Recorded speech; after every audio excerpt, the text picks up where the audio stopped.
முந்திரி திராட்சை முழுசா இருக்கு. ஆச்சி பாயாசம் மிக்ஸ், ஒன்று வாங்கினால் ஒன்று இலவசம். அமெரிக்காவில் $600 பில்லியன் அளவிற்கு முதலீடு செய்ய உள்ளதாக ஆப்பிள் நிறுவனத்தின் தலைமை நிர்வாக அதிகாரி டிம் குக் தெரிவித்தார்.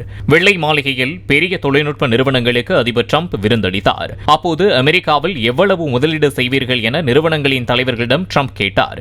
இந்தியாவில் ஆப்பிள் நிறுவனத்தின் விரிவாக்க திட்டங்களுக்கு டிரம்ப் ஏற்கனவே எதிர்ப்பு தெரிவித்திருந்த நிலையில் $600 பில்லியன் முதலீடு என டிம் குக் தெரிவித்தார். அமெரிக்காவில் மிகப்பெரிய அளவில் முதலீட்டு வாய்ப்பை ஏற்படுத்தி கொடுத்ததற்காக டிரம்பிற்கு அவர் நன்றியும் தெரிவித்தார். முதலீடு பற்றி மற்றவர்களிடமும் ட்ரம்ப் கேட்டதற்கு meta CEO Zuckerberg $600 million, Google CEO Sundar Pichai $350 billion எனவும் தெரிவித்தனர். முந்திரி திராட்சை முழுசா இருக்கு. ஆச்சி பாயாசம் மிக்ஸ், ஒன்று வாங்கினால் ஒன்று இலவசம்.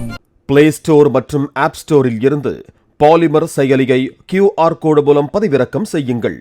செய்திகளை உடனுக்குடன் பெறுங்கள்.